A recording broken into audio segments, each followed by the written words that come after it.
Hello, everyone. Thanks for joining me. Appreciate it. Today's a little different. I want to talk about something that I find really important, and especially for those of us who turn to art and creativity and crafting is a form of solace and expression. I lost my father this week, and so it's got me thinking. But recently, on an public art forum that I belong to on Facebook, someone shared their experience about mental health. And unfortunately, the moderator kind of shut them down and said, this isn't a place to talk about that. You know, just show your art, talk about your art, don't talk about, your struggles and so on and so forth. And it really got to me. And it's been mulling on me for honestly over a week now. And because I think art and crafting and mental health are so incredibly interconnected. By its very nature, if you look at what the definition of art is, it's something that provokes an emotional response. And in fact, some of the greatest art that's out there in the world has been born from times of intense emotional struggle. If you think of Van Gogh, he channeled his struggles with mental health into his paintings. Frida Kahlo, her self-portraits expressed her pain and resilience. So many more people that I know, myself too, whenever we're going through something personal, that's always when I'm the most creative. And it allows you to turn your experiences from pain and trauma into works of arts. And sometimes that's a language that works when our own words fail us. I know this to be true for me. It's always been my way of processing my emotions. I grew up in the generation where you keep everything bottled in, you don't talk about mental health, you definitely don't express your emotions and be dramatic. We all are aware of, if a woman's emotional, must be that time of the month, or something like that. So when I sit down and I try to create, I can let the emotions I'm feeling flow into whatever medium it is. And I can't tell you how stressful or stress relieving and fulfilling it can be to just beat up clay, or make a mess and mix a bunch of paint colors together. It's like you're taking what's inside of you and you're taking these thoughts and that are too big to verbalize and giving them a place to go. It's a form of release, and it's a safe place for a lot of people. And something else that I feel pretty strongly about is art doesn't have to be good. The process of crafting and making art, not every piece has to be a masterpiece. I learn from my mistakes. I learn from just playing with things. It's experimenting and messing up. Like the bird that's screeching out there. I didn't plan it, but it's part of life. It just happens. It's okay. It's okay to be messy. It's okay not to have a clean art space. Everything doesn't have to be curated and perfected. Imperfect art for me is a big part of my journey. I want to see the brushstrokes. I want to see the process. I like looking at something and being able to see the work that was in it. I know a lot of artists out there, everything's got to be polished and, photoshopped to be real and perfect. That takes the humanity out of it, in my opinion. And it is. It's just my opinion. You're free to disagree. But the process of making art, whether it's good or bad, is where you're healing in your mental health journey, where you process your grief, your traumas, your anxiety, your stress. It can let you internalize or externalize your pain and confusion and sadness in a way that's safe and constructive. The great thing that I've found is the more I do it and the more time I spend doing it, you get into that creative flow or that zone, and you can tune out the noise that may be just bothering you, and find some peace. And I always tell people, keep all your mistakes. I have a bin sitting over here that all my rejects, because you know what? It shows me where I've been and where I'm going. So if you're doing something, whether you draw, you create, you craft, whether you knit, crochet, or if you're like me, I have 1,001 different mediums that I like to play with depending on what my mood is. I encourage each and every one of us to let that creative flow just happen. Don't worry about whether it's good or bad. Just explore all your feelings. Enjoy the process, because that's what matters the most, not the final product.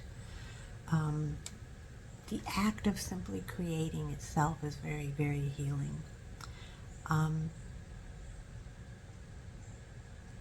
Art is an expression of who we are and where we are at that particular given moment in time. And let it be our outlet. It is for me, and it's where we can heal.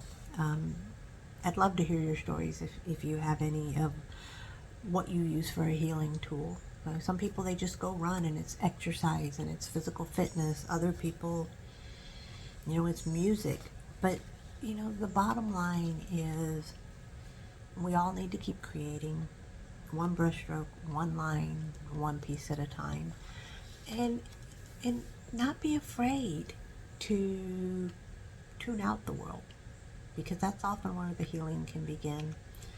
And so on that note, I don't know what I'm going to make today, but I'm going to make something. So thank you for watching.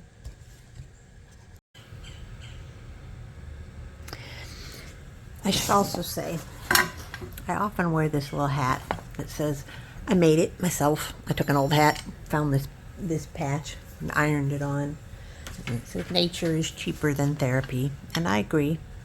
I want one that says, art is cheaper than therapy. But then I said, I know how much I spend on art supplies. That's probably not the case. So, on that note, the other day you saw me make a bunch of canes, and I didn't get to show you what I was doing with them. This is a work in progress that I cut up all the little canes, and I was inspired by Donna Cato and some of her things that she does.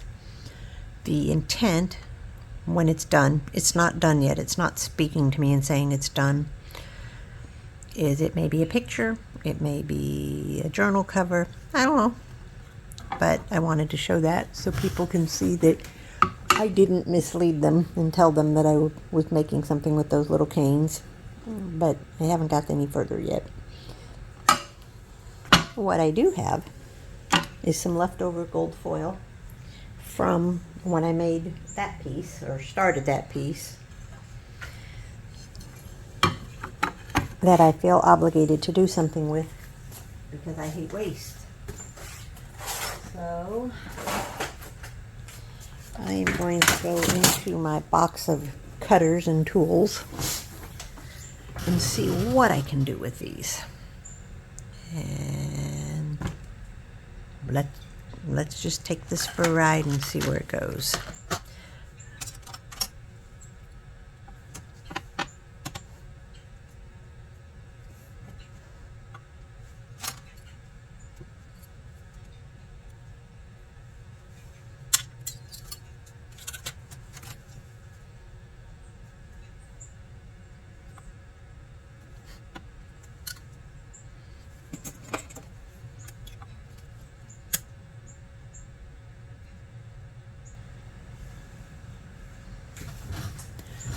Okay, where is my X-Acto knife?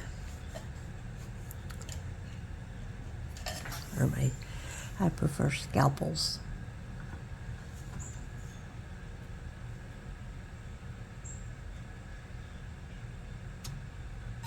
Oops. Well, that sucks. But, like I said, mistakes can happen, so we're going to fix it. And I'll tell you how we're going to fix it right now. We're going to take our handy dandy. These are my favorite, one of my favorite tools, and they're knitting needles. And I absolutely love them. specifically when I've got something like this. You just come in here, roll that little bit together, get in the cracks.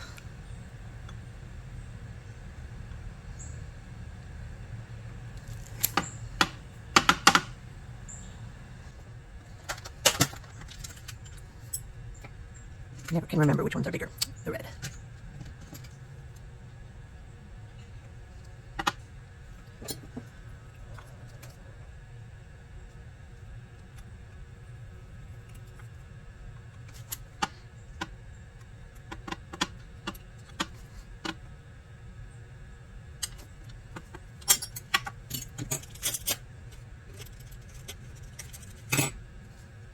You know, it's weird. I make a lot of jewelry, but I don't wear a lot. I wear earrings, but I'm not like, you know, I live in leggings and spandex gym shorts and a t-shirt most of the time.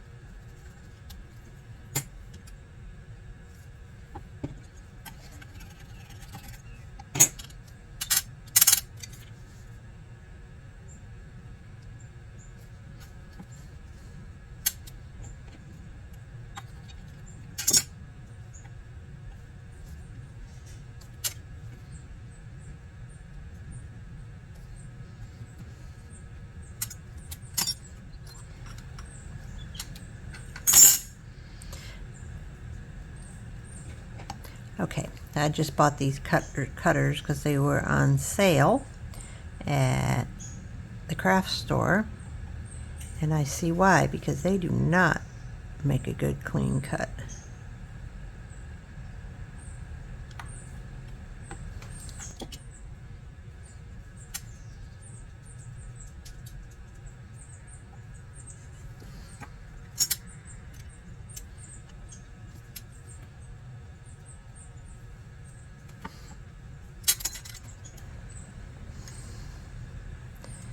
I'm gonna turn my oven on so it heats up.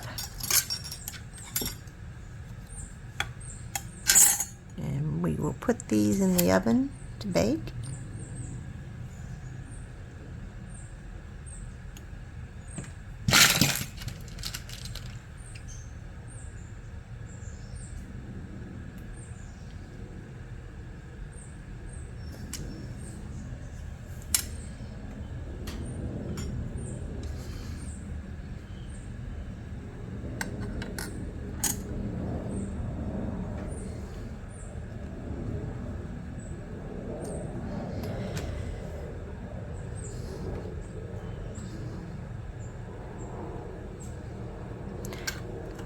I don't like to waste clay, and so whenever I have any little scraps, I make these little dots.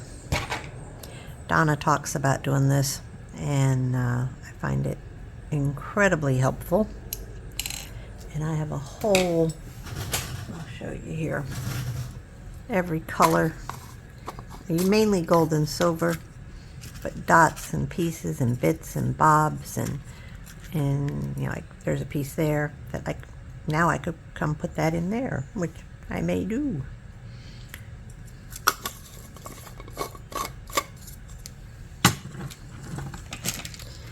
And I recently got these on Amazon. I think they were $8, and little hole punchers, and they're okay. Sometimes they plug up, sometimes they don't.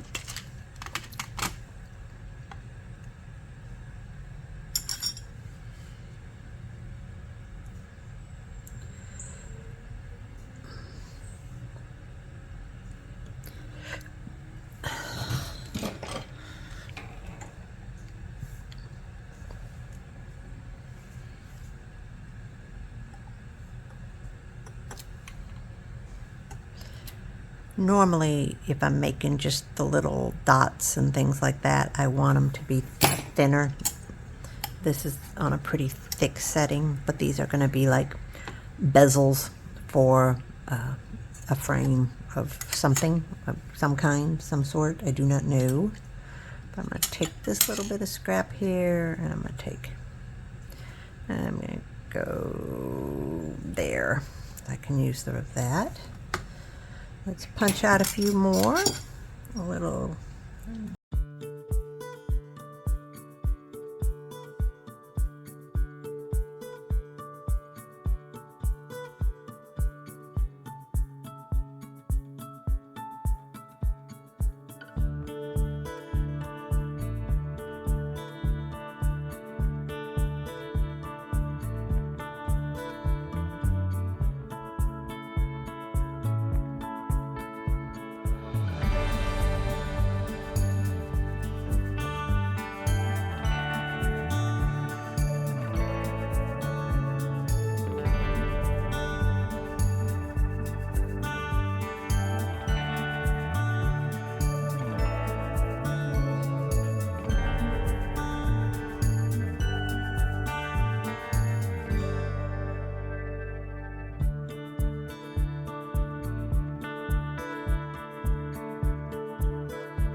So my next step, while that is in the oven baking, is I rolled out a very thin, my thinnest setting possible piece of clay.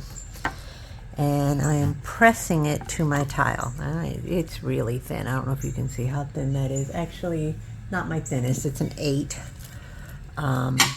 Mine goes up to 10. Got a couple air bubbles. I'm gonna poke some holes in, get the air out. I'm almost going to burnish it with my finger because I want as many air bubbles as I can out of here. And then I'm going to texture some backgrounds. And I recently bought these little guys. And I don't know how they work or if I even like them. I definitely don't like those two. So I almost always use this as a texture, which is just a piece of foam. I like it, but I want to try something different. So I am leaning. Oh, double-sided. I didn't realize that. Maybe I should look at those other ones.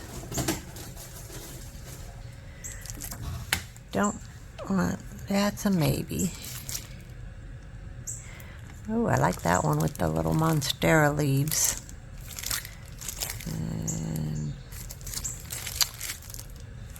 And I'm leaning towards these two. So that's what we're gonna do. So we're gonna go right like this. And we are gonna take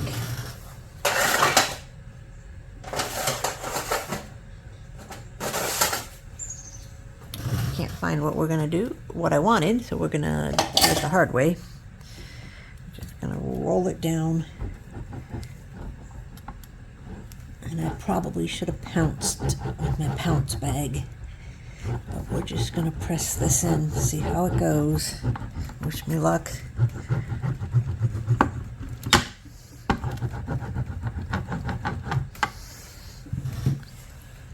Okay, here it goes. That's what I was afraid of. I was afraid it wasn't going to come up.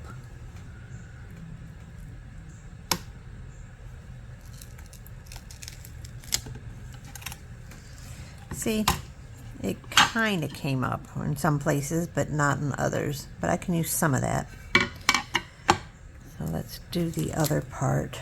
Keep them all going the same on this one.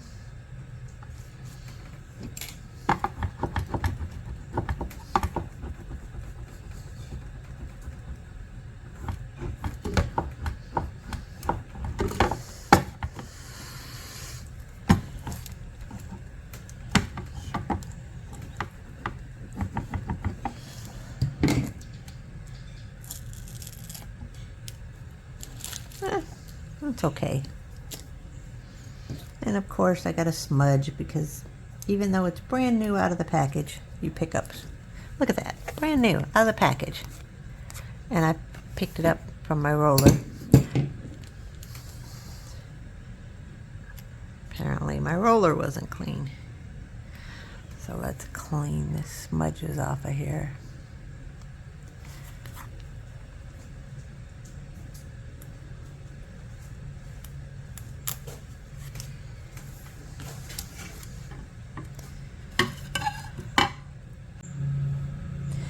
Okay, my guys are out of the oven, and I don't do a full bake because I'm gonna bake them multiple times. And I did print another one of these, different pattern. I'm not crazy about those texture plates. That white that you see is just cornstarch because I pounced them to keep it from sticking. So we're just gonna kind of position some stuff. See where we want them to be.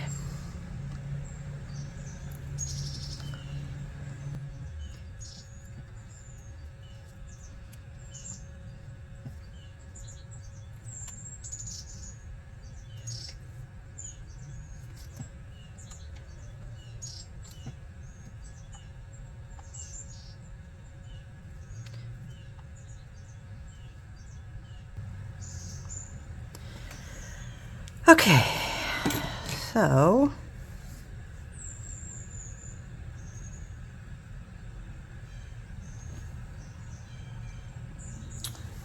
I'm thinking something like this.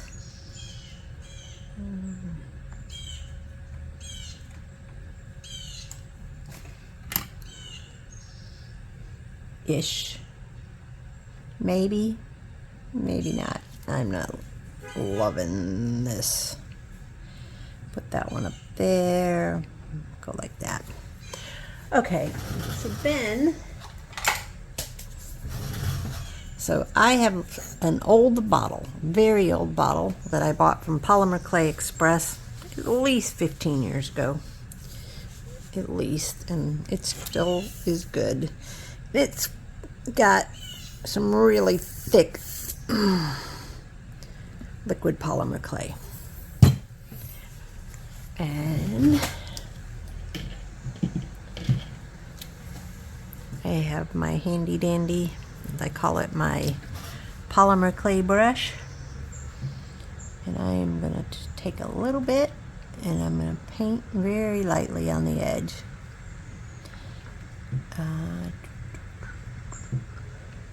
Again, I have to give credit to Donna Cato because she does this and she really inspired me this past week. And she's a wonderful lady. Absolutely love her. For friends on Facebook. And I've met her at a retreat or two. But I used to watch her back when she was on the Carol Duvall show. And that's what got me into polymer clay. And I use Cato clay most of the time. Cato clay from Van Aken. I think it is the best clay on the market. You will catch me using up some old stock of other stuff right now just because I'm trying to and because everything is so damn expensive. Press that in.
think I got that. Now the fun part is you really can't move these. And so we are going to play with some of our doodads and see what we got and what we're going to do.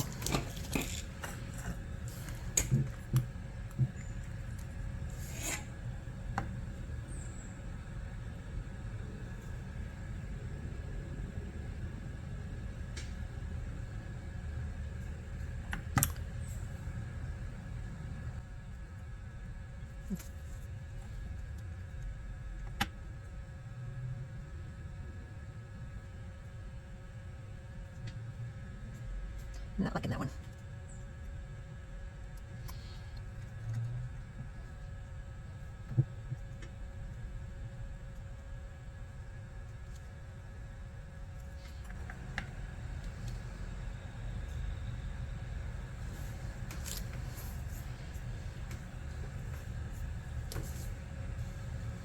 Mm-mm.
I changed my mind a lot.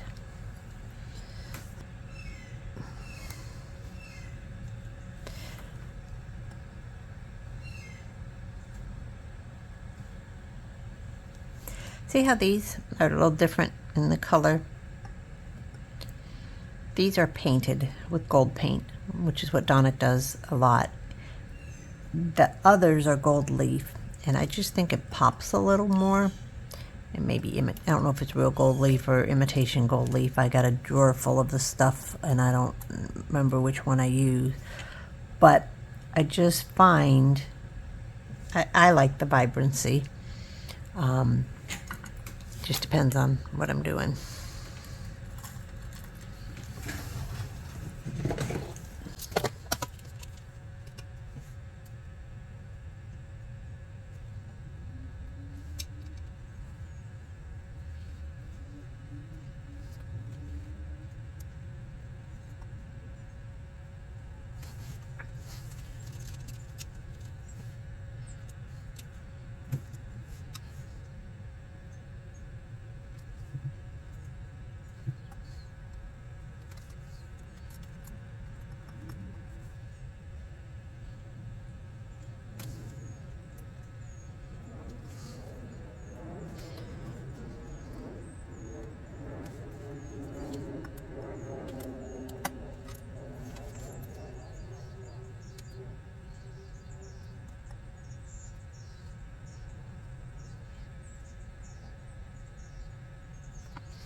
Okay, so let's put these up. I think I have enough gold bits.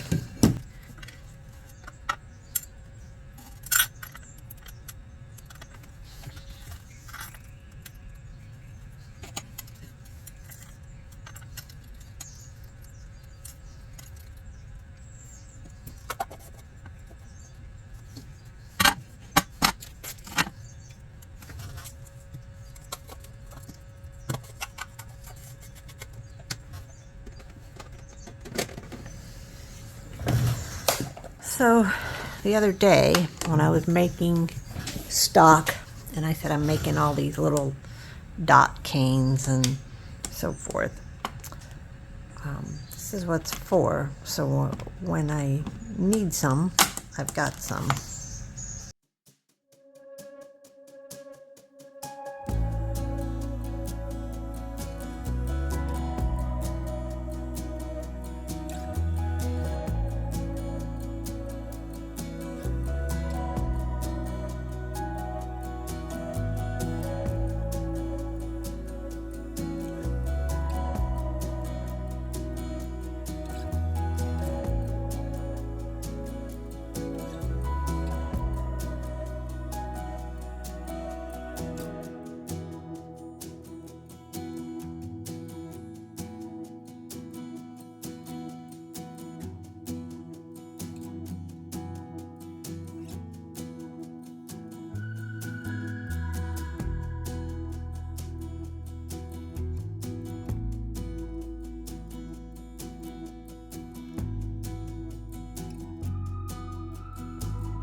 Not sure if you can see that or not, but there's texture as well. These are going to be the back.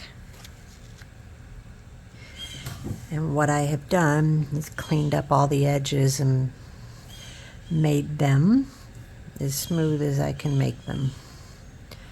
So let's set, yeah,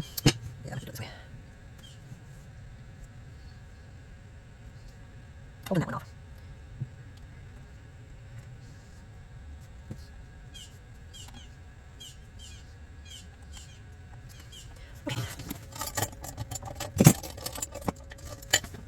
Sharp exactly for this first.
Okay,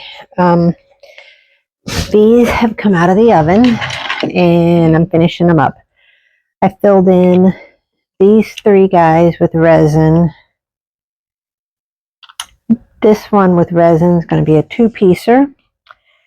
These I brushed mica powder into, and I'm going to leave them raw. And this one I brushed mica powder in and covered with resin because I just wanted to see, I don't know if you can see, I wanted to see if you could see if I can figure out how to get a good focus here, the pattern that's underneath. And you kind of can, I think it would be better with a different color mica. But I like these over here. They're a little more rustic. I like it all. I'm happy with it. So we're going to string them up. They've all been covered, with the back. And we don't need silver, we need gold.